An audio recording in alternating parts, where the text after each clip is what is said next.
Welcome to the deep dive. Today, we're embarking on a journey back in time, millennia actually, right into the heart of ancient Mexico. Hmm.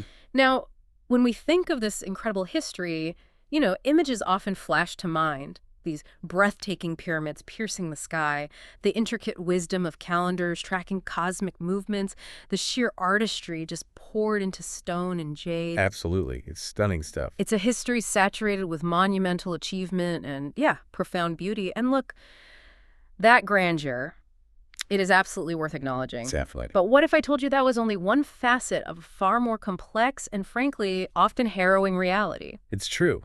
The undeniable accomplishments of pre-Columbian Mexico can sometimes cast such a long shadow that they obscure the starker, the harder truths that really underpin these societies. Right. Our mission today is to cut through that, Oh, to yeah. pull back the curtain and confront the genuinely gritty details, the ritual violence that wasn't an aberration but a fundamental practice, the entrenched social inequalities that dictated almost every aspect of a person's existence, the back-breaking labor demands that fueled monumental construction, and the brutal realities of relentless warfare and imperial control. And these things weren't footnotes.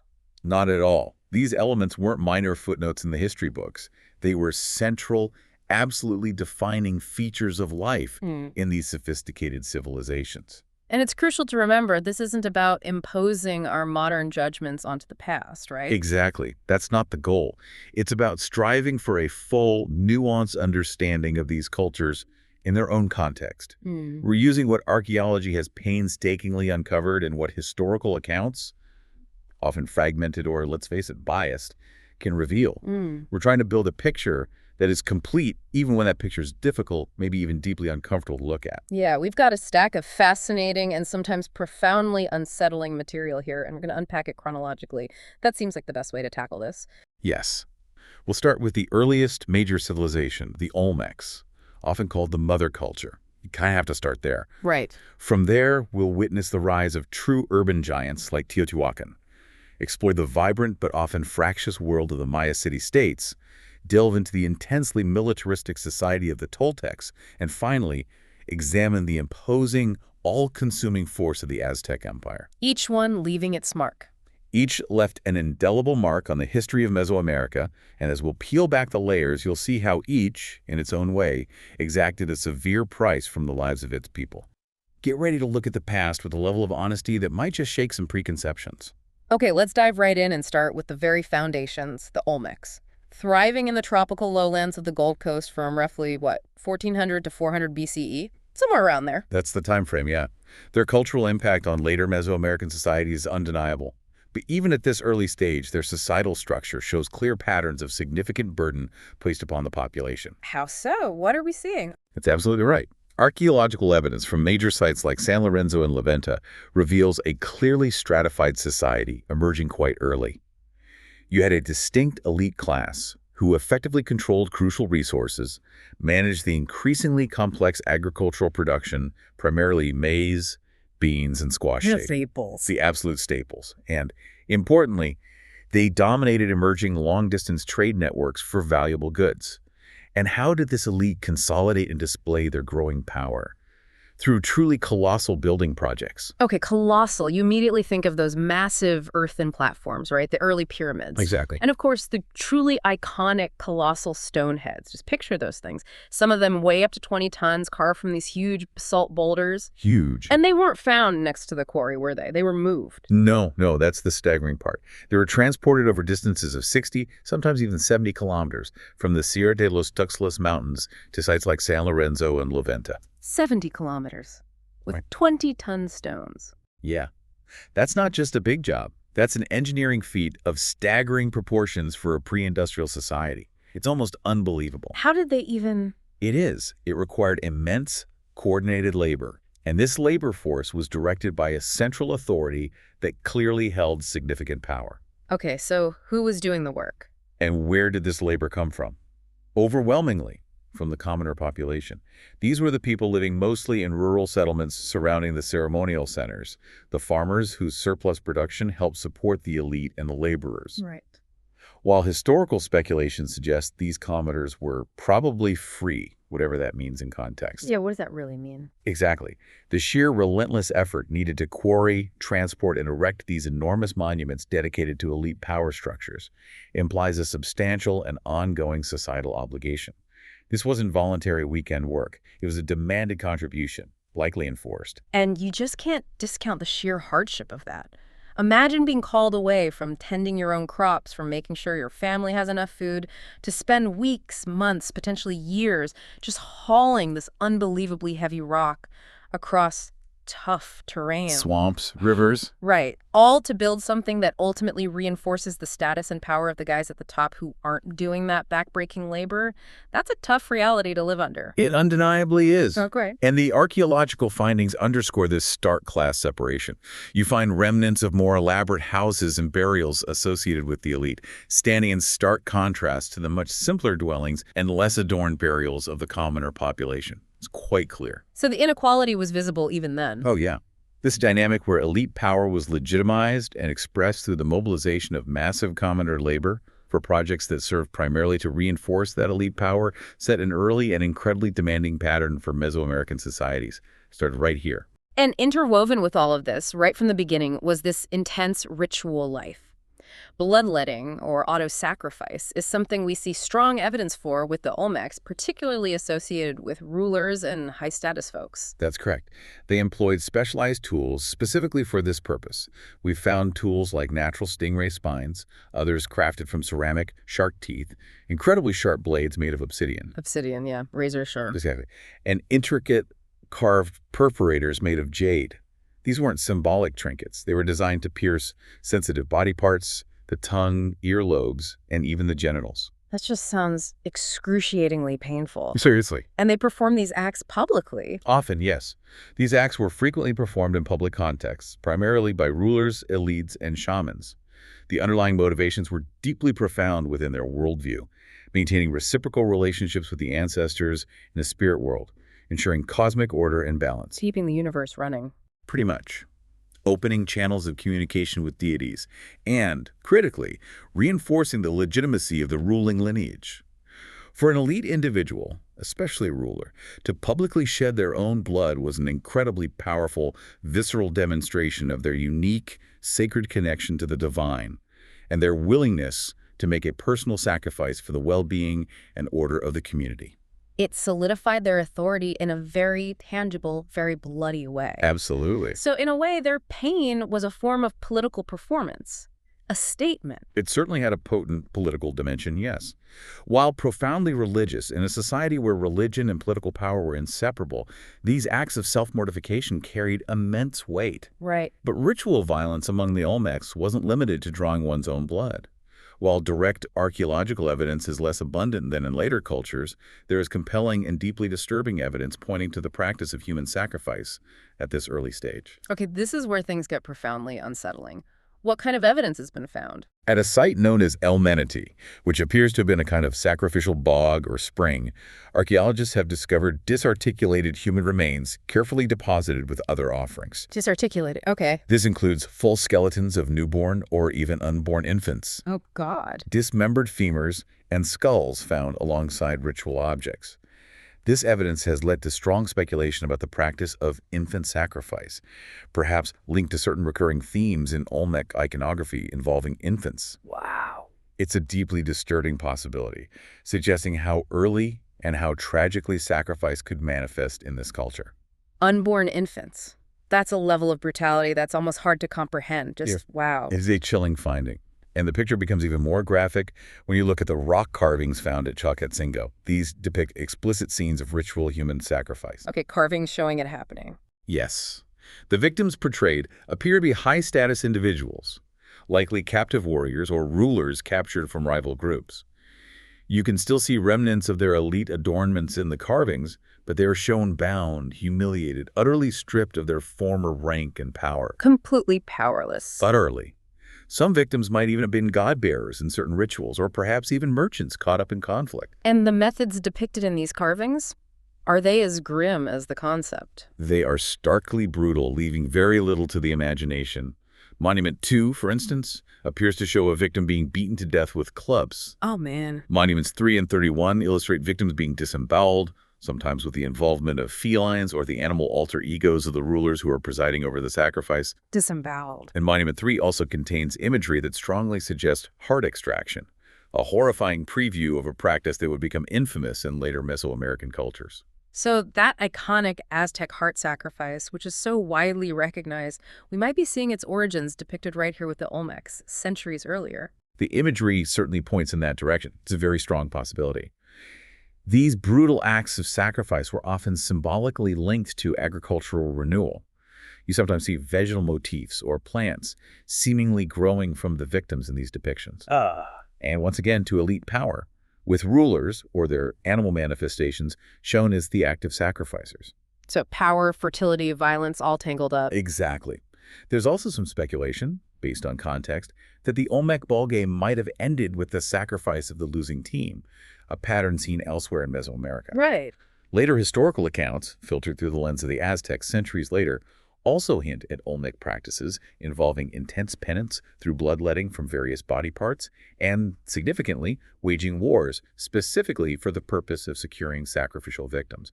So this early ritual violence wasn't merely a religious devotion. It was intrinsically tied to control and political assertion, like flexing their power. Absolutely. The sacrifice of high-status captives, in particular, was an incredibly potent instrument. Publicly dominating your rivals through these brutal ritual means solidified the power of the Olmec rulers in the eyes of their own people and their neighbors. Right. It demonstrated their formidable connection to the supernatural forces they believed governed fertility, prosperity, and cosmic order. This established an early, enduring, and frankly harrowing link between warfare, captive-taking, ritual violence, and the very legitimacy of political power that would persist throughout Mesoamerican history. It's a dark foundation. Which naturally leads us to consider warfare itself. While perhaps they didn't field massive standing armies or build the extensive fortifications seen in later empires, conflict was clearly a feature of the Olmec world. It had to be, right? Evidence suggests intercommunity conflict was present. We see depictions of captives in war scenes at sites like La Venta and Tres Zapotes, and the victims portrayed or found at places like Chalcatzingo and El Manatee imply captive taking, which necessitates warfare. A key factor driving this conflict would have been the control over vital resources. Access to fertile agricultural lands was paramount, as were the crucial river networks which served as arteries for communication and transport. Securing and maintaining access to these was a constant source of potential tension. And you mentioned the elite's demand for exotic goods earlier, that basalt for the heads, jade, obsidian, fine ceramics for their status symbols and ritual items. Those resources weren't everywhere. Precisely. Obtaining these materials often required long-distance transport and necessitated control over either the source locations themselves or the extensive trade networks that moved them across the landscape. Competition for these valuable resources and trade routes could easily escalate into conflict between rival groups or emerging centers. So fighting over jade mines or trade routes? Could be. Olmec warfare objectives seem to have focused less on widespread territorial annexation, at least initially, and more intensely on the capture of high-value individuals, rival leaders, powerful warriors, specifically for ritual sacrifice and political display. Ah, so warfare to get victims. It seems to be a major driver. These weren't just battles for resources. They were often battles for bodies destined for the altar. So the gritty reality for the communities living adjacent to the Olmec core, or those within their reach, was the persistent, terrifying threat of raids. And these weren't just random attacks. They were specifically aimed at capturing individuals for these often brutal sacrificial rites. Yes, the threat of becoming a victim for someone else's ritual was a very real part of the landscape. A constant fear, likely. So even at this foundational stage of Mesoamerican civilization, the Olmecs established profound patterns where ritual imperatives, the control of vital resources, and the assertion of political dominance were inextricably intertwined and frequently enforced through violence and demanding labor. That's the baseline they set. Let's shift gears significantly now, hundreds of years later, and behold the rise of Teotihuacan in the basin of Mexico, emerging around 100 BCE. This was a new era of urbanism, a civilization of incredible cultural influence, a dominant force in the region. We see the monumental pyramids, the grand avenues, the evidence of sophisticated urban planning and organization, just massive. Huge. But underlying all that grandeur was a deeply stratified society, engaged in large-scale ritual violence, and ultimately meeting a fiery, violent collapse. Teotihuacan was, without question, a phenomenon. At its zenith, between 150 and 450 CE, it was one of the largest cities anywhere in the world, potentially home to anywhere from 80,000 to maybe even 200,000 inhabitants. An astonishing number for the time. Just huge. It's an astonishingly cosmopolitan center, drawing people from across the vast expanse of Mesoamerica. Archaeological evidence clearly shows distinct ethnic enclaves within the city communities of Otomi, Totonac, Zapotec, Mixtec, Maya, and Nahua peoples living in their own quarters, like little neighborhoods. So a true melting pot, a convergence of cultures, but operating within a rigid social structure. They weren't all equal. Precisely. Not at all. While foreign communities were often allowed to maintain aspects of their traditional rituals and identities, the city was undeniably highly stratified. You had a clear ruling elite who held privileged access to the core ceremonial and administrative areas of the city. The nice parts. Yeah, the central zone. Then an intermediate elite class consisting of powerful traders, skilled craftspeople, and administrators. And then a vast commoner population whose movements were more restricted and who were generally barred from the central sacred districts. This social control wasn't just abstract, it was physically manifested in the very layout and access points of the city. Walls, gates, different zones. Right. I've often heard about the housing at Teotihuacan being relatively impressive for its time, though. Those unique multifamily apartment compounds. They were indeed. Compared to simpler dwellings found in many other Mesoamerican societies, the typical Teotihuacan apartment compounds were quite well constructed, often featuring internal courtyards, drainage systems, and vibrant murals decorating the walls. Murals! Yeah, beautiful paintings. Some scholars have observed that it almost seemed like everyone lived in a villa compared to the more typical rural housing elsewhere. Excavations within these commoner compounds, like those at Aztec, show evidence of daily life, grinding maize for tortillas, preparing meals with staples like squash, and engaging in craft production, particularly pottery and obsidian toolmaking. So was life actually pretty decent for the average person in Teotihuacan compared to other places? Better housing, maybe? The housing might have been better than some rural areas, perhaps, but inequality still ran deep, even within the commoner population. Studies of artifact distribution within non-elite households show significant disparities in access to certain goods and services, indicating that stratification wasn't limited to the top tiers. Some compounds were clearly richer than others, even among commoners. Ah. And crucially, supporting a city of that immense size, with those staggering monumental building projects, the pyramids of the sun and moon, the Avenue of the Dead, the feathered serpent pyramid, required colossal, sustained labor. And that labor was drawn from that diverse commoner population, wasn't it? All those different ethnic groups living there. It was. This implies not only immense societal obligations placed upon the majority, but also the presence of an incredibly powerful and sophisticated central authority capable of organizing, directing, and sustaining such massive efforts over generations. Someone had to be cracking the whip. Effectively, yes. And managing that sheer diversity of ethnic groups under such a strict hierarchy must have created underlying social complexities and significant points of tension, even if they weren't always visible on the surface. Lots of potential for friction. Which brings us with brutal clarity to the feathered serpent pyramid in the Ciudadela. It's a stunning piece of architecture, absolutely beautiful, but archaeologically it reveals a horrifying story about the nature of the Teotihuacan state. It stands as a stark testament to state-sponsored ritual violence, deeply intertwined with themes of militarism and rulership. Its construction, which took place relatively early in the city's history, between roughly 150 and 250 CE, involved one of the largest single events of mass human sacrifice known in Mesoamerica up to that point. Mass sacrifice? How many victims are archaeologists talking about? That sounds awful. Estimates range widely, but they suggest over 200, potentially up to 260 individuals were sacrificed and interred within or beneath the pyramid. 260 people. Potentially. At least 137 victims have been meticulously documented archaeologically. What's striking is the identification of many of these victims. They appear to have been male soldiers or warriors. They were often interred with artifacts associated with warfare, such as caches of obsidian projectile points. Okay, soldiers. And then there are those horrifying jawbone necklaces. Tell me about those. Yes, this is where the chilling aspect becomes profoundly unsettling. Many of these sacrificed warriors were found interred with necklaces made of human maxillae jawbones. Human jawbone. While some were carefully crafted imitations, others were unquestionably real. These real jawbones were taken from other males, often showing different age profiles and origins than the sacrificed soldiers themselves. Wait, so not only were these people sacrificed, but they were buried wearing trophies taken from previous victims, like someone else's jaw. Precisely. Yeah. It's a deeply disturbing indicator of a warrior cult that not only glorified dominance, but also engaged in the systematic dehumanization of their enemies, taking trophies to that extreme level. Wow. Osteological and isotopic analyses performed on the remains confirmed that a significant number of these sacrificed individuals were foreigners, drawn from diverse regions across Mesoamerica, including possibly the Maya area. Many of these foreigners appear to have resided in Teotihuacan for a considerable period before their death, adding another layer of complexity. They weren't just random captives grabbed yesterday. So they lived there and then were sacrificed. Were they captives originally? Yes. The circumstances of their sacrifice point strongly to them being captives at some point. Their arms were typically found bound behind their backs, crossed at the wrists, indicating they were restrained and powerless at the moment of death. Bound. Yeah. While the exact killing methods aren't always explicitly preserved in the skeletal remains, evidence from associated rituals suggests bloodletting with obsidian knives and blades was part of the rites.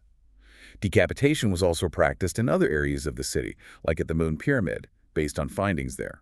So, likely multiple methods were used. The burials themselves were clearly important, though, judging by the offerings found with them. Oh, yes. They were accompanied by rich offerings, quantities of jade, greenstone, obsidian, and fine ceramics, reflecting the city's immense wealth and its extensive trade connections throughout Mesoamerica. So it was a big deal ritually. A very big deal. But the scale and nature of these sacrifices reveal something crucial about the Teotihuacan state. They weren't solely or even primarily religious acts in isolation. They were potent, carefully orchestrated displays of state power and ideology. Okay, more than just religion. Scholars interpret them as attempts to consolidate the authority of a new ruling group, perhaps, to project Teotihuacan's formidable military might, and to intimidate both potential internal dissenters and external rivals. A warning. The foreign warriors became symbols of conquest then, symbols of Teotihuacan's power. Exactly. They were living symbols of the state's overwhelming force. The sacrifice of foreigners who had resided in the city for some time is particularly complex and open to interpretation. It could suggest a process of integrating outsiders only to ritually eliminate them later. That's dark. Or perhaps the sacrifice of foreign mercenaries or retainers as an ultimate act of service or, more grimly, control. We don't know for sure. The iconography of the pyramid itself, featuring the feathered serpent, war serpents, mirrors associated with power and vision, and depictions of blood spilling, reinforces these pervasive themes of sacred war, rulership, and imperial power. These mass sacrifices fundamentally challenge older, somewhat idealized ideas of Teotihuacan as a primarily peaceful, solely trade-focused polity. Right, the old view. Revealing a city engaged in large-scale, militaristic ritual violence at its very core. It changes how we see them. And this helps us understand the city's eventual fate, perhaps. The decline and collapse weren't just a gradual fading, they were marked by violent, targeted destruction. That's precisely it. The period of decline and eventual collapse, roughly between 550 and 750 CE, is characterized archaeologically by widespread evidence of targeted fury. Major ceremonial buildings, elite residences along the Avenue of the Dead, structures clearly associated with the ruling class, they show signs of having been systematically burned and looted. Burned and looted. And the destruction wasn't random. The artwork and sculptures were deliberately smashed, like they were making a point. Absolutely. A clear pattern of deliberate desecration of the symbols of power and religion. What's particularly significant is that common residential areas, the apartment compounds, often show less evidence of this level of destruction and burning. So not everyone's house was burned, just the rich folks in the temples. Largely, yes. This pattern strongly suggests that the city wasn't simply overrun and destroyed by an indiscriminate external conquest. Instead, it points compellingly towards a profound internal crisis, a violent uprising from within the city itself. An internal revolt. So what was the spark that ignited that kind of rage? What pushed them over the edge? The primary cause is believed to be a massive revolt by segments of the population against the ruling elites and their control. This internal tension was almost certainly exacerbated, if not directly triggered, by severe strain on resources. Resources, like food. Evidence points to factors like prolonged drought, extensive deforestation. You need a lot of wood for fires, for lime plaster, for building. Right, building all those pyramids. Exactly. And soil erosion, all leading to widespread crop failures and famine. People were likely starving or close to it. And those environmental pressures, the scarcity of food and water, that would have hit the lower classes and maybe even the intermediate elites the hardest, right? The rulers probably still ate. Precisely. The burden of scarcity and hardship would disproportionately fall upon those with the least resources. This would inevitably lead to a loss of faith in the authorities, who were seen as failing to ensure prosperity or cosmic favor, and would fuel widespread anger and resentment. Yeah, if the gods aren't providing and the rulers aren't helping. Things get ugly. Some theories even suggest that the intermediate elite, the class of wealthy traders and skilled master craftspeople who held significant status but were still subordinate to the ruling class, may have played a leading role, or at least a significant part, in this uprising. Perhaps they saw a chance to seize power for themselves, or simply dismantle a system they saw as oppressive or failing. Interesting. So maybe the middle class led the revolt. It's a possibility. The fact that the destruction was so specifically targeted at the elite and ritual areas is telling. Yeah, it's not random burning. It is. It suggests that the fury was directed specifically at the structures and symbols of the ruling power. It implies that the elites were either caught up in violent factional infighting among themselves or, more likely, were simply powerless to stop the rage unleashed upon them by the populace. The gritty reality of Teotihuacan's demise is one of internal, class-based, or factional fury erupting into devastating violence. A violent physical rejection of the existing order, just tearing it all down. Exactly. The ransacking and burning of the city's core was a dramatic, visceral act of dismantling the symbols of power that had defined their lives. Many residents subsequently moved to surrounding areas, and Teotihuacan never regained its formal prominence. Wow. It stands as a stark illustration of the inherent vulnerabilities in highly stratified societies, particularly when they are reliant on fragile resource control and ideological conformity and face significant environmental pressures. Its collapse created a massive power vacuum in central Mexico, paving the way for successor cultures like the Toltecs and eventually the Aztecs, a huge shift in power. Moving on from the towering and ultimately fallen city of Teotihuacan, we arrive at the vibrant, complex, and often brutal world of the Maya civilization. While they are rightly renowned for their intellectual achievements, their stunning art and architecture, and their sophisticated writing system. Incredible achievement. Truly. But this was not a unified empire, but a mosaic of independent, often competing city-states.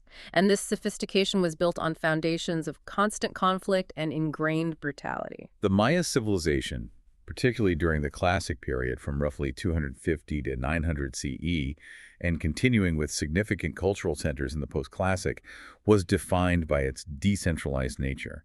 Instead of a single empire, you had numerous independent city-states, powerful centers like Tikal, Calakmul, Palenque, Copan, and many, many others, all vying for power and influence within their respective regions. Constant competition. And warfare wasn't an occasional event. It was an endemic feature of the landscape, right? It served strategic, political, and profoundly ritual functions. Absolutely. These city-states were in constant competition. They fought for regional dominance, for control of lucrative trade routes that brought in valuable goods like jade, obsidian, and quetzal feathers. The fancy stuff. The luxury goods, yeah. And for access to fertile agricultural land. Alliances were crucial for survival and gaining advantage, often cemented through strategic royal marriages and military cooperation. But a key, often defining objective of Classic period warfare was the capture of enemies, particularly high-status individuals like rival rulers or prominent nobles, for subsequent ritual sacrifice. Again, so going to war wasn't just about seizing territory. It was about acquiring victims for the altar. That was a main goal. Acquiring high-value victims was a primary objective for the elite, absolutely. Successfully capturing and sacrificing an enemy king was seen as a key measure of a Maya ruler's prowess and legitimacy. It was a powerful political act. Proof of power. Exactly. You see this frequently depicted in Maya art and inscriptions, triumphant rulers standing over bound, humiliated captives.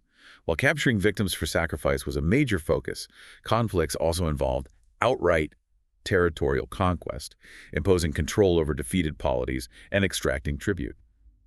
It wasn't only about sacrifice. Okay. The consequences of being on the losing side sound incredibly severe, though. They were devastating. Defeated populations could face imposed tribute payments, outright enslavement, forced relocation away from their ancestral lands, and the ritual execution of their captured elites.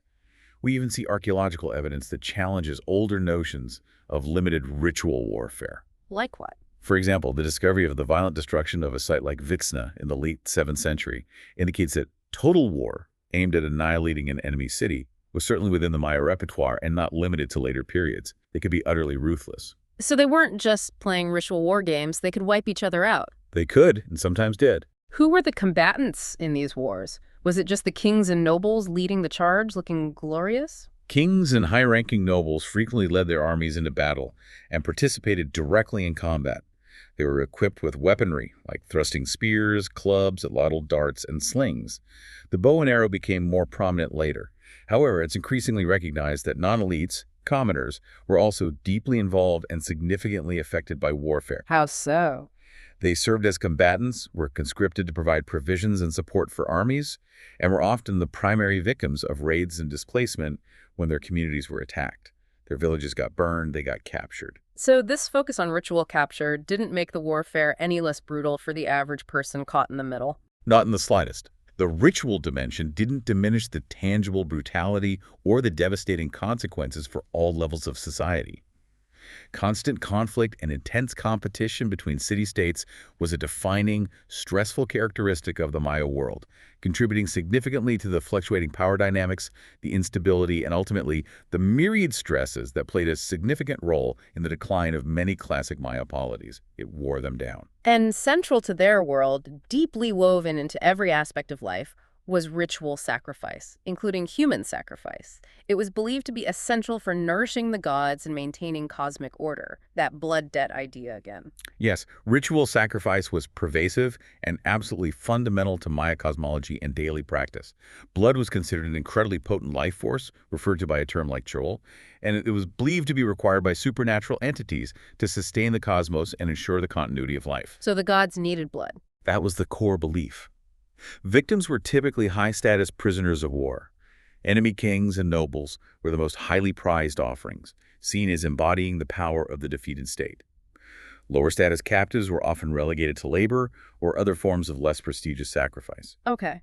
And the methods described in the sources, they paint a picture of incredible, diverse brutality, even more varied than what we've seen so far. They do. It went far beyond just the stereotypical heart extraction. Yeah. Decapitation was a common method, especially for important rituals like the dedication of major buildings or the enthronement of new rulers. Okay, decapitation. The sacrifice of an enemy king by decapitation was often seen as a ritual reenactment of the mythical decapitation of the maize god, a central figure in their belief system.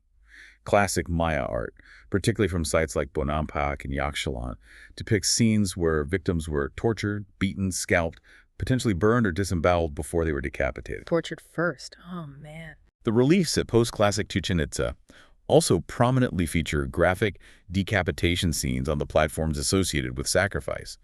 These depictions are scenes of pure, visceral horror, demonstrating a willingness to inflict suffering before the final death blow. Just trying to imagine that level of torment before the end. It's staggering. It really is. It speaks to the intensity and purpose of the ritual, not just death, but a profound offering through suffering. Then there was heart removal, often considered the supreme religious expression. This was typically performed by a specialized priest called the Nakam. The Nakam. The victim was stripped, often painted blue, a sacred color associated with sacrifice, and stretched over a convex stone or altar designed to arch the chest upwards. The Nakam would make an incision below the left breast, rapidly reach in, and tear out the still-beating heart, the tona, offering it immediately to the sun or the specific deity being honored. Tearing out a beating heart. That's the image everyone knows, but hearing it described. It's brutal. And what happened to the body afterwards? Yeah, what did they do then? The body was often cast down the steps of the temple pyramid, a public display. In some truly grim accounts and depictions, the skin was flayed from the victim's body and worn by the priest or participants in a ritual dance, symbolizing renewal and rebirth. Wearing the skin, like Zepitotek later. Similar concept, yes. And in some cases, parts of the body, particularly the meaty limbs, might be ritually consumed by the warriors who captured the victim.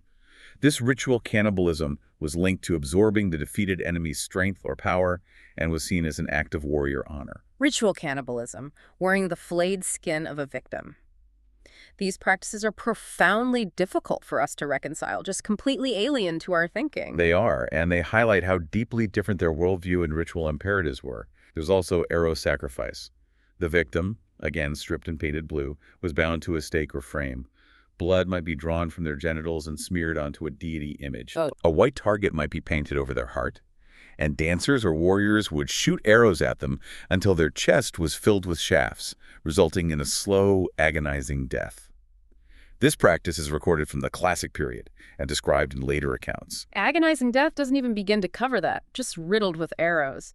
And bloodletting by the elite themselves remained crucial, piercing themselves. Yes, auto-sacrifice was absolutely crucial and widespread, practiced by rulers, elites, and priests alike. They would pierce sensitive body parts, tongues, earlobes, sometimes their own genitals, using sharp implements, like stingray spines, obsidian blades, or bone awls. Ouch! The shed blood was meticulously collected on strips of bark paper, which were then burned, the smoke believed to carry the offering and the prayers to the gods. It was a different kind of suffering, self-inflicted and deeply personal, but it was a core ritual act of sustenance for the divine, their own sacrifice. Were there other methods of sacrifice? It sounds like they had a whole menu of horrors. Yes, disembowelment was practiced. There's evidence of live entombment, particularly as funerary offerings for deceased nobles. Individuals sacrificed to accompany them into the afterlife. Buried alive. Essentially. During times of severe drought or famine, particularly at sites like Chichen Itza in the post-classic, individuals were cast into sacred cenotes, the natural sinkholes, as offerings to the rain deities. Fall into wells. Sacred wells, yes.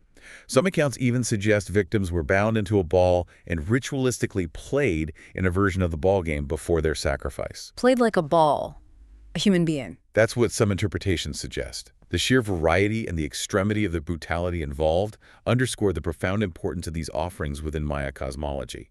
It wasn't simply about appeasing the gods. It was about ritualized absorption of defeated power, public demonstrations of dominance, and a form of institutionalized violence that was absolutely integral to Maya statecraft, religious life, and social control. It was baked into the system. And supporting all of this, the complex rituals, the warfare, the elaborate urban centers, and elite lifestyles, was the labor of the vast majority of the commoners and enslaved individuals, the people actually doing the work. Absolutely. The achievements of Maya civilization rested squarely on the labor and resources provided by the commoner population, known as the Shembol Inyol, and by enslaved individuals, the Tepencap. This was a rigidly stratified society where the overwhelming majority were subject to the rule and demands of nobles and priests. So what was life like for a commoner? Commoners were primarily farmers, living in dispersed rural villages, cultivating staple crops like maize, beans, and squash. Their labor was physically demanding, performed with tools made of stone and wood. Remember, they had no metal tools or draft animals like oxen or horses. Just stone tools and muscle power. Exactly. And they weren't just farming. They were conscripted for construction, too. Yes, they were routinely conscripted for monumental construction projects, building the towering pyramids, the expansive palaces, the raised causeways connecting sites. They also served as artisans, stonecutters, carpenters, porters, carrying goods across vast distances, and they were called upon to serve as warriors when needed. A lot of demands. Daily life for a commoner was defined by hard toil. Men and boys were in the fields or on construction projects, while women managed the household, prepared food, and, remember, grinding corn by hand on a merete was an incredibly significant, time-consuming daily task. Hours every day. Yeah. Cared for children, tended household gardens, and wove textiles. So constant hard work, often just subsisting on staples and then tribute demanded on top of that, like taxes. Exactly. They were obligated to pay tribute or taxes to the elite, usually in the form of goods like textiles, food, or raw materials, or through labor service. This added a further layer of strain to already challenging lives. Social mobility was extremely limited. Status was largely inherited. Born a farmer, die a farmer. Pretty much. Their existence was characterized by constant toil, the burden of tribute, and military obligations. These represented significant and ongoing hardships. Paleopathological studies performed on commoner skeletal remains from Maya sites often reveal signs of nutritional stress, evidence of infectious diseases exacerbated by challenging living conditions, and physical trauma consistent with heavy labor and potentially exploitative conditions. Their bodies literally bear the marks of unrelenting physical demand. You can see it in the bones. Wow. Their skeletons tell the story, and slavery was a prominent part of this society. Yes, slavery was an established institution, particularly visible in the post-classic period. There were various ways one could become enslaved: through capture and warfare, as punishment for certain crimes, as a consequence of debt they couldn't repay, being orphaned and having no support, being born to enslaved parents, or even marry into slavery. Multiple paths to the bottom. They held the lowest status in society, sometimes referred to by derogatory terms like tier, meaning dog. They were largely at the mercy of their owners. What kind of labor did enslaved people perform? They were primarily used for domestic service in elite households, heavy agricultural labor, and assisting in construction projects. But the most grim reality, especially for enslaved war captives, was that they were the most frequent and preferred victims for human sacrifice. So capture often meant sacrifice. For many, yes. While some sources suggest there might have been possibilities for redemption, paying off debt, or being freed, the institution wasn't always lifelong or hereditary, depending on the specific region and time period. Regardless, their lives were inherently precarious, defined by forced labor and the constant, terrifying, looming threat of violent ritual death. Just always under that shadow. The Maya societal structure, relying as it did on intensive commoner labor and the exploitation of enslaved individuals, was what sustained the complex urban centers, the elaborate elite lifestyles, and the demanding rituals. But this deep, entrenched inequality and coercion generated immense social stresses that, compounded by environmental pressures and the pervasive internecine warfare, contributed significantly to the decline and abandonment of many classic Maya polities. It wasn't sustainable forever. From the brilliance and brutality of the Maya world, we move to the Toltecs of Tula. Rising in the power vacuum left by the decline of Teotihuacan, roughly from 900 to 1150 CE, they established their capital at Tolan, modern-day Tula. They are strongly associated with an intensified militarism, a powerful warrior ethos that defined their state, territorial expansion, and deeply ingrained, often chilling ritual practices. Sounds like warriors were key here. The Toltecs quickly gained a reputation as ferocious warriors dedicated to conquest. Military prowess wasn't just a part of their society. It was central to their identity and their source of power. Their warriors were highly organized, forming distinct orders, such as those associated with jaguars, often linked to specific deities. Warrior cults. Exactly. You see the sacralization of warfare explicitly in their art, most famously in the monumental Atlantean warrior columns at Tula that seemed to stand guard.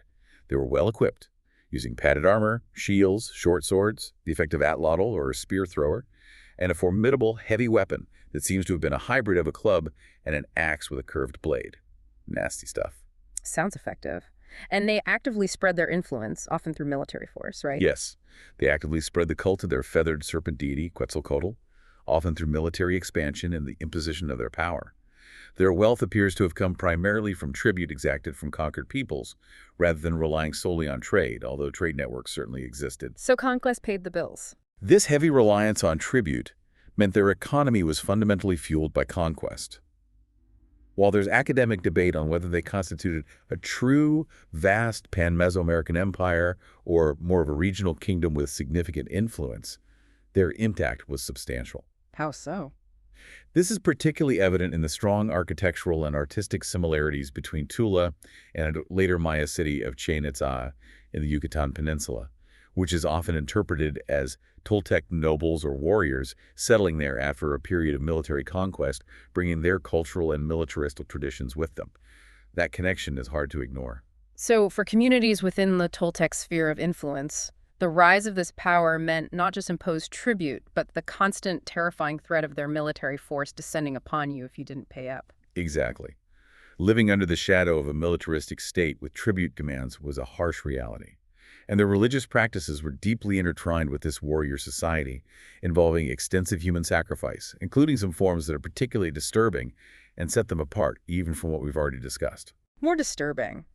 Okay, what kind of evidence has been found that is particularly unsettling at Tula? Multiple discoveries at Tula point directly and unambiguously to the ritual killing of children on a significant scale. Oh no. Children again. Yes. Perhaps the most widely cited finding is the remains of 24 children, ranging in age from 5 to 15 years old, found buried together in a single deposit associated with a Tlaloc figurine, the deity of rain. These children had been decapitated. 24 decapitated children. That detail is just a punch to the gut. Horrifying. And the evidence doesn't stop there. Another deeply unsettling discovery, known as Feature 5 at Tula, contained the remains of at least 49 individuals.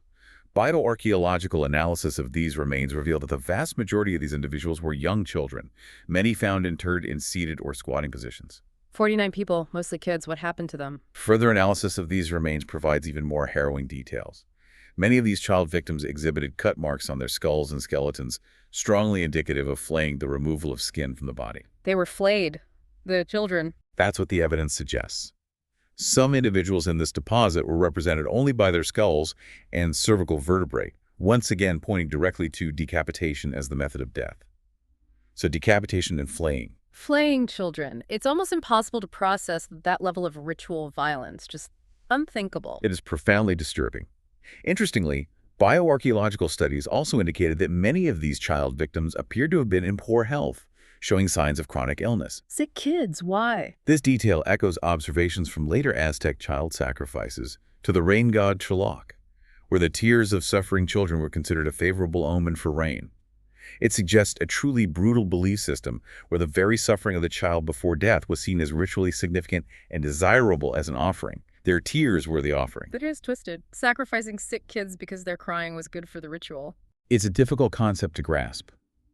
The evidence of flaying also strongly suggests possible sacrifices dedicated to Xipe-Totec, our Lord the Flayed One, a deity associated with agricultural renewal and regeneration.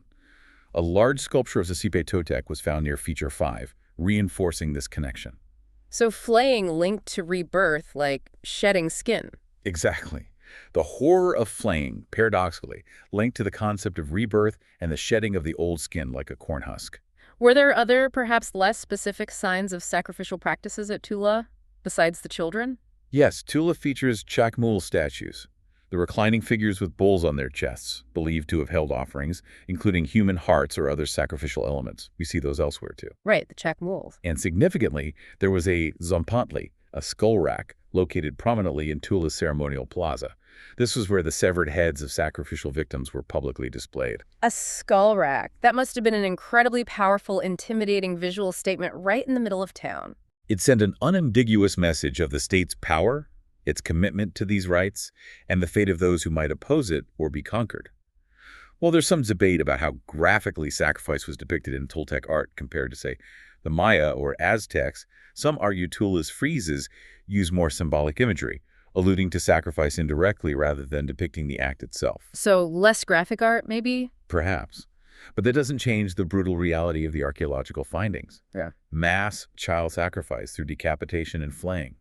This paints a picture of a society where ritual violence was extreme, systematized, and absolutely central to state religious and political expressions. The bones don't lie. There are even accounts suggesting that this pervasive, intense sacrifice might have caused friction within Toltec society, right? A debate over the level of carnage. Yes, ethno-historical accounts, although filtered through later narratives and definitely legendary, speak of internal contention within the Toltec elite regarding ritual practices.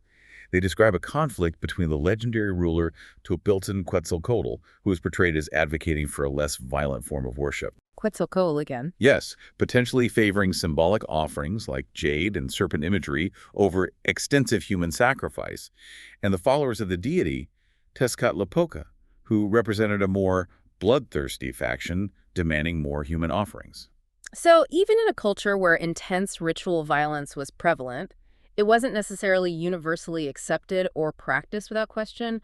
There might have been pushback. This narrative, even if mythologized, offers a rare glimpse into potential internal debates within the elite, suggesting that the intensity of ritual violence wasn't always static or practiced with complete ideological uniformity. Maybe some people thought it was too much. Perhaps these disagreements stemmed from the economic and social strain created by the constant demand for victims, or from differing theological interpretations, or perhaps they were simply power struggles within the elite leadership, using religious ideology as a battleground. Religion as a weapon in politics. A classic story. The purported outcome of this legendary conflict is the victory of the Tezcatlipoca faction, who favored large-scale sacrifice, leading to the exile of Tupiltzin Quetzalcoatl. If this reflects a historical reality, it would mean the dominance of the faction favoring demanding, violent rituals further entrenched these grim practices within Toltec statecraft and religious observance. So hardliners won. It suggests that while critics might have existed, they ultimately lost the argument, solidifying Tula's gritty ritual landscape. So, while the warrior ethos and brutal rituals define them, Toltec society had other dimensions as a significant urban center. It wasn't just warriors and priests. Tula was indeed a substantial urban center, likely home to over 60,000 people at its peak. It featured impressive pyramids, ball courts, and large civic buildings, potentially serving as halls for trade or diplomacy. They were skilled artisans, known for their sculpture, and had a significant production of obsidian tools, pottery, and textiles. Obsidian was big for them. Yes, the extensive workshop-based obsidian industry at Tula Grande likely represented a significant economic power, perhaps taking over some of the role previously held by Teotihuacan in controlling the obsidian trade. Trade networks certainly existed, though the state's wealth seems to have been more heavily reliant on tribute, as we discussed.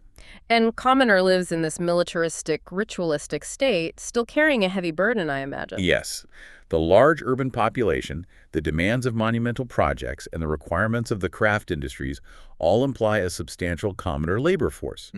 These individuals supported the state and the elite through agriculture, construction, and craft production. Same old story for the common folk. Regional studies of commoner households reveal they had their own, often distinct ritual practices focused on things like family solidarity, continuity, and protection, suggesting a different meaning for ritual compared to the big state-level stuff.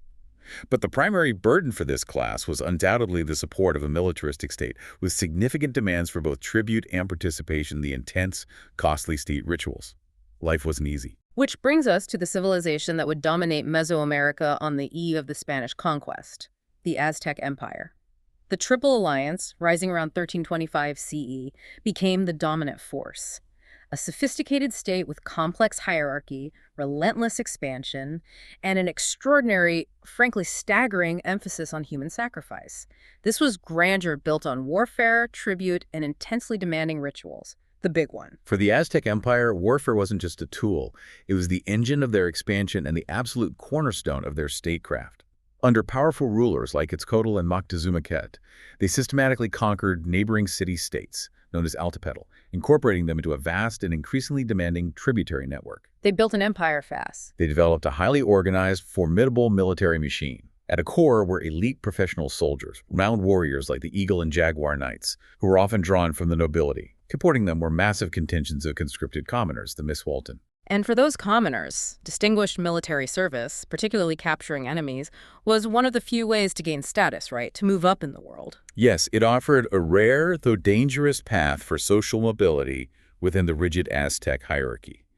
And a particularly fascinating and often misunderstood aspect of Aztec warfare was the Flower War, this Xochitl. The Flower Wars sounds almost nice. It wasn't, was it? Not nice at all. These were not typical wars of territorial conquest or annihilation. They were highly ritualized engagements, often prearranged with specific enemy polities like the neighboring Tlaxcala, who the Aztecs seemed deliberately to leave unconquered for specific reasons. Why leave them unconquered?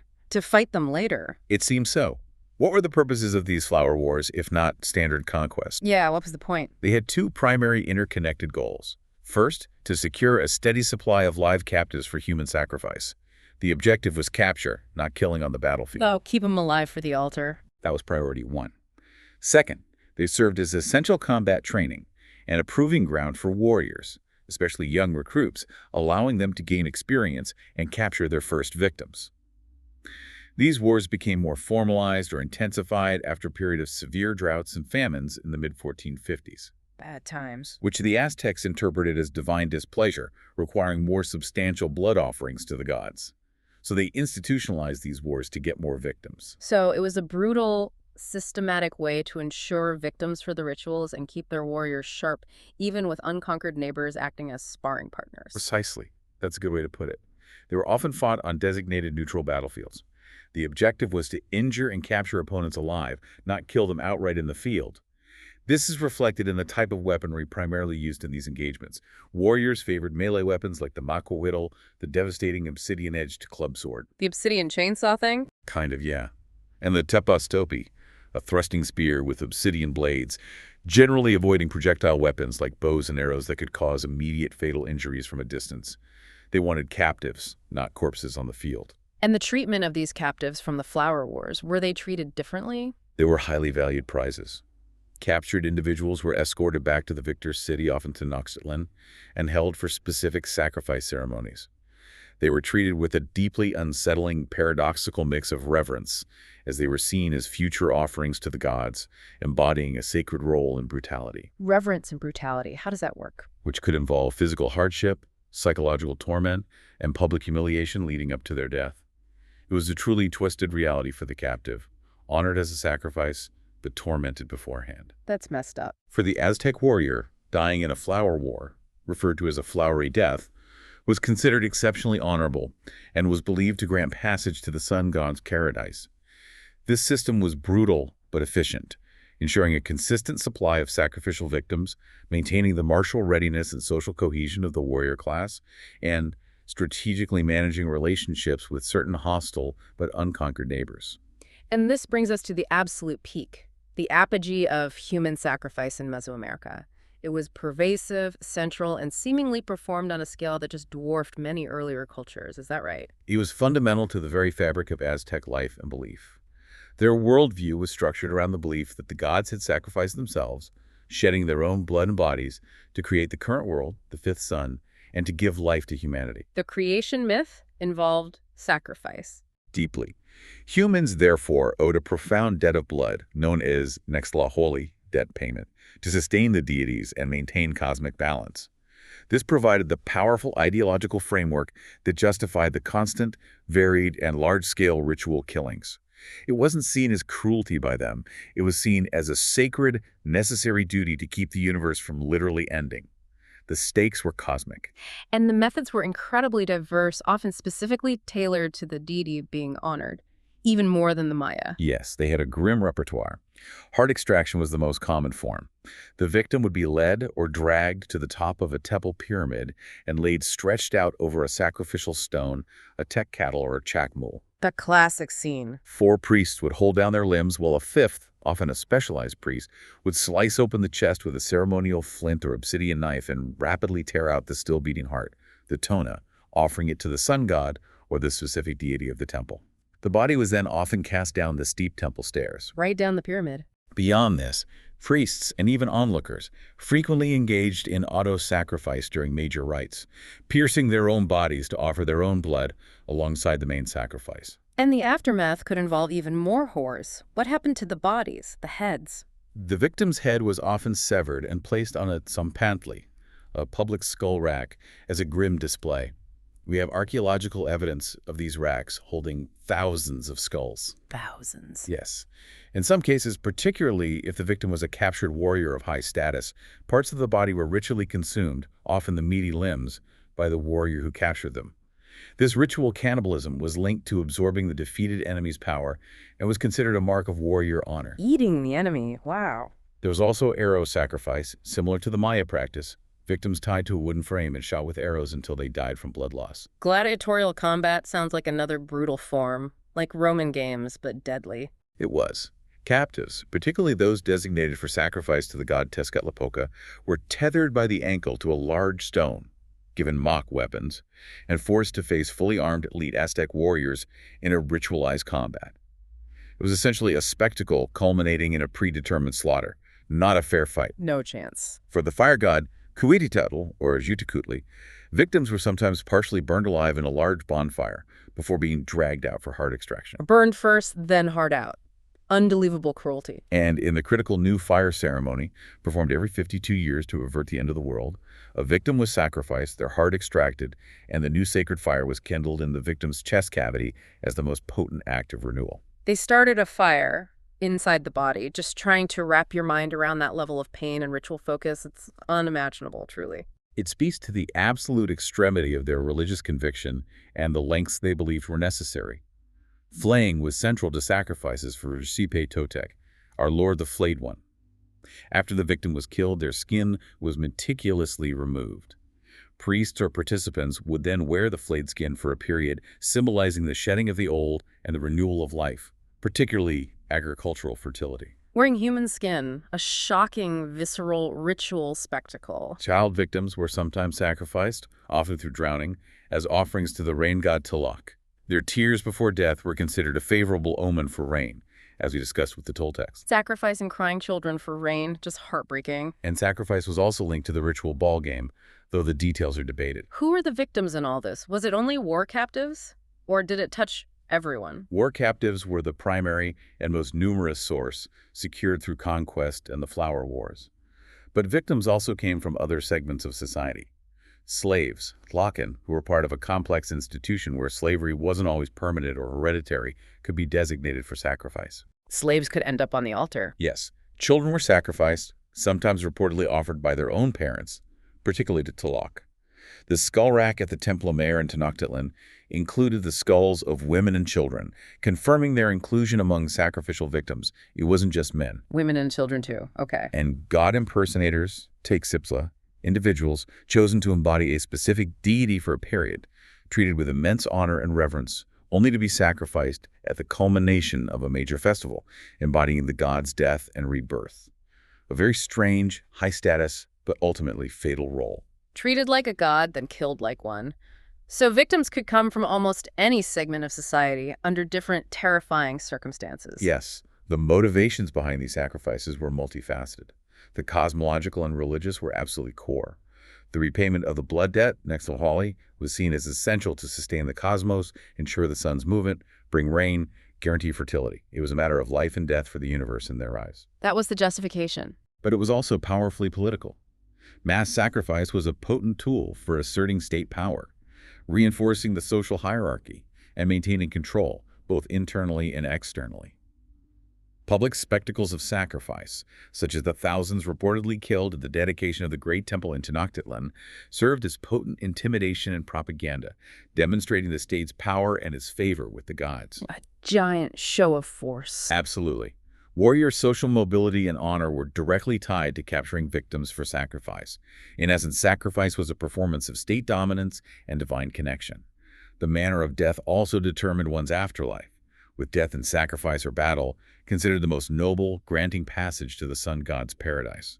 A desirable end in their view. It's abundantly clear that ritual violence wasn't an anomaly. It was a fundamental organizing principle of Aztec life, just woven through everything. Absolutely. It shaped their warfare, dictated their politics, structured their society, and defined their cosmic understanding.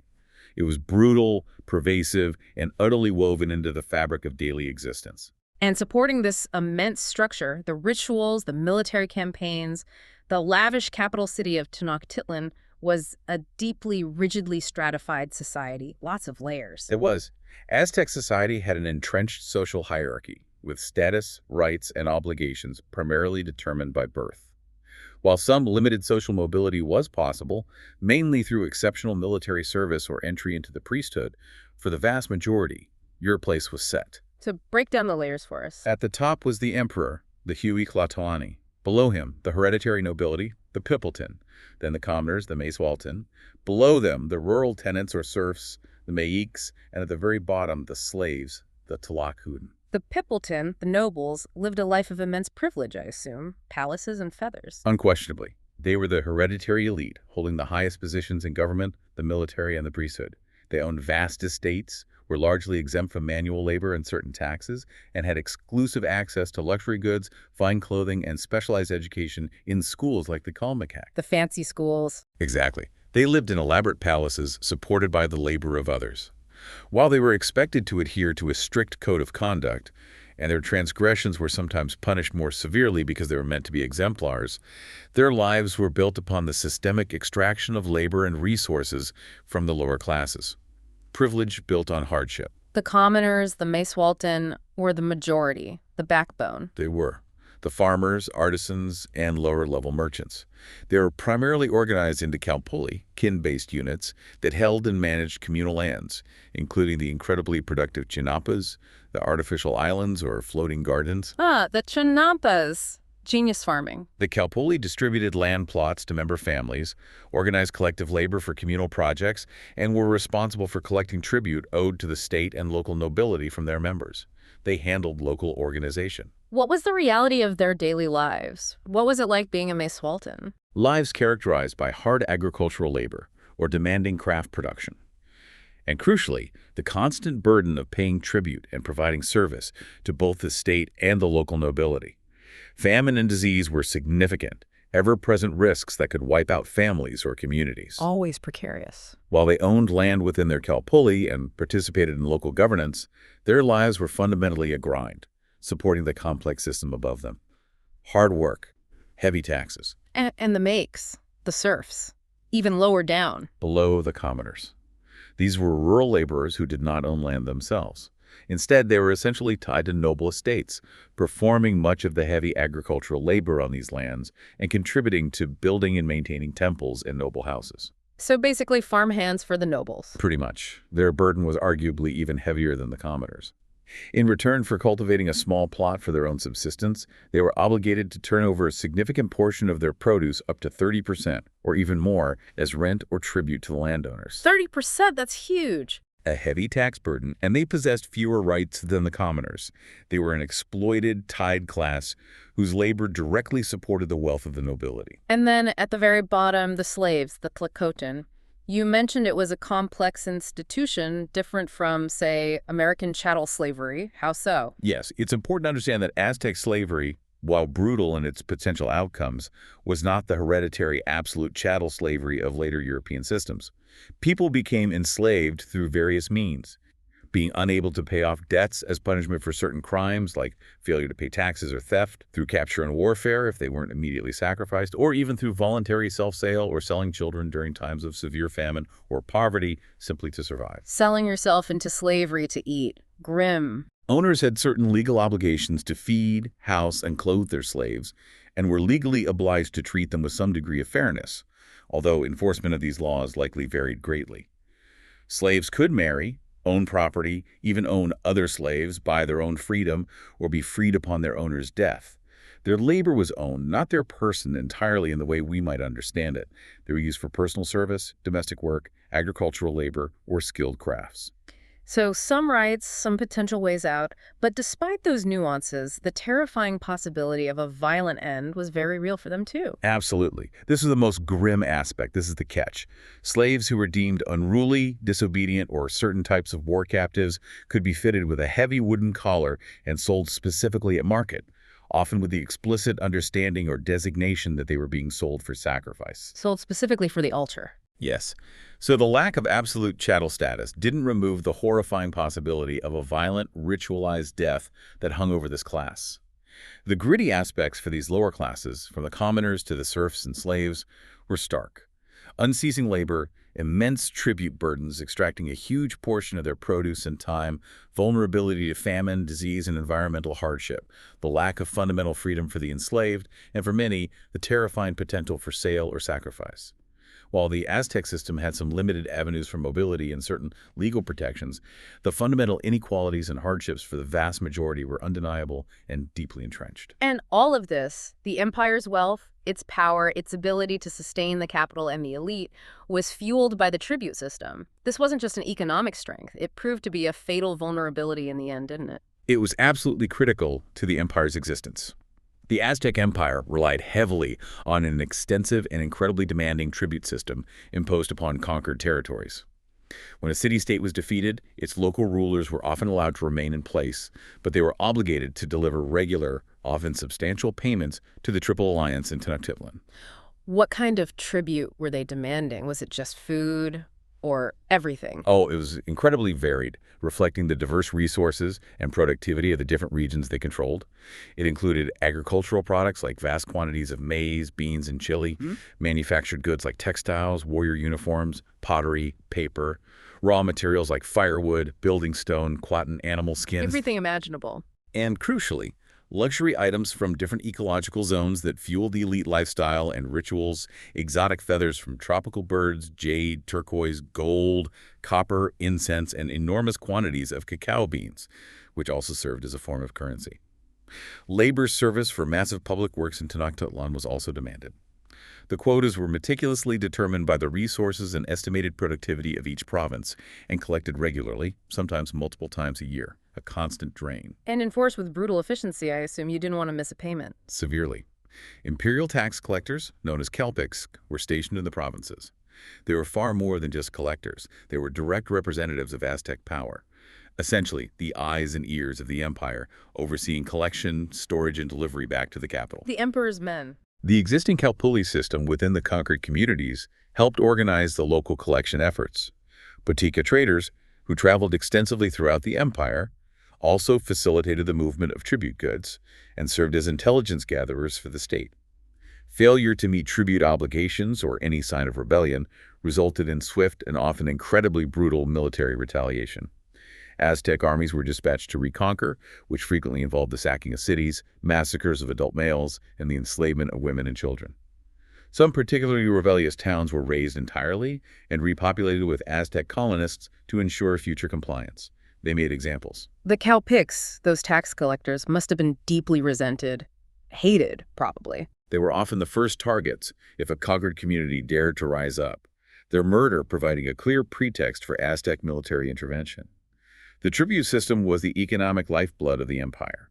It funded the elaborate lifestyles of the nobility, financed the military machine, supported the vast public works in the capital, and sustained the massive population of Tenochtitlan. But and this is critical, the immense burden it placed on the conquered peoples generated widespread and deep-seated resentment and hardship. And that simmering animosity turned out to be a fatal flaw, didn't it, when the Spanish showed up? It was a critical factor in the empire's downfall. This deep-seated hatred for their Aztec overlords meant that when the Spanish conquistadors arrived in 1519, many subjugated groups didn't see them as invaders to be resisted alongside the Aztecs. Instead, they saw an opportunity for liberation. An enemy of my enemy. Exactly. They readily allied with Cortés and his small force, providing crucial manpower, knowledge of the terrain, and logistics, all motivated by a desire to overthrow the Aztec power that had exploited them for so long. The gritty reality of the tribute system was systematic exploitation backed by brutal force, a system that fueled Aztec power while simultaneously sowing the seeds of its own destruction through the resentment it generated. It came back to bite them hard. So we've made this journey today from the foundational Olmecs through to the apex of the Aztec Empire, deliberately looking past the often celebrated splendor to confront the challenging, the demanding, the genuinely gritty aspects of these remarkable civilizations. And what emerges from this unflinching look consistently across these distinct cultures is that ritual human sacrifice on a massive scale, pervasive warfare, entrenched social inequality based on birth, and systematic exploitation through demanding labor and tribute. These were not fringe practices or dark secrets hidden away. No, they were front and center. They were integral components of their societal structures, fundamental to their religious worldviews, essential to their political dynamics, and very real aspects of daily life for the majority of the population. Think about the patterns we've seen.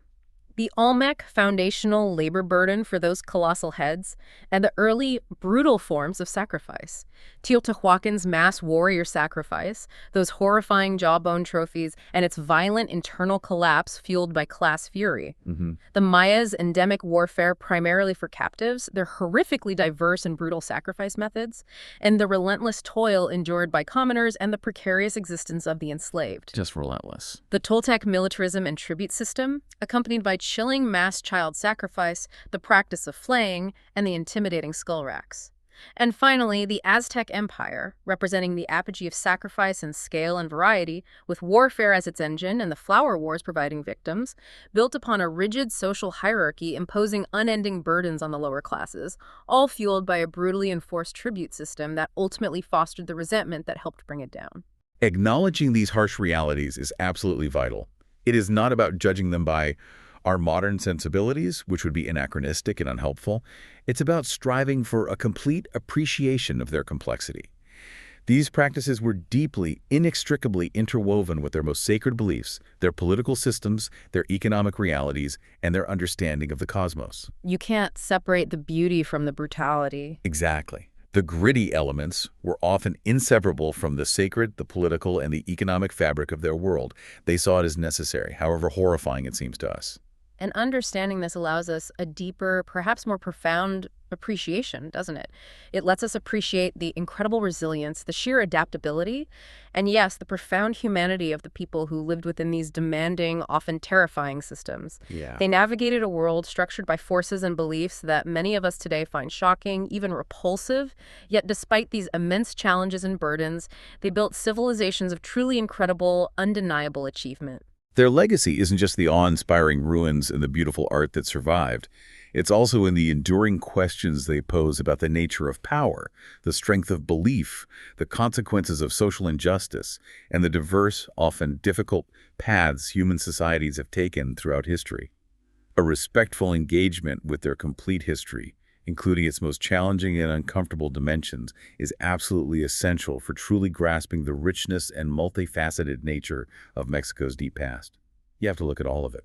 You've taken a significant deep dive with us today into some seriously tough, uncomfortable aspects of ancient Mexican history. We've confronted how magnificent civilizations, structures, and cultural achievements were built, quite literally, on foundations of intense human labor, profound social inequality, and ritual violence on a scale that is frankly disturbing to our modern minds. It's a lot to take in. It really is. Here's something to really mull over as you go about your day. How do you reconcile the awe-inspiring accomplishments with that brutal, undeniable human cost?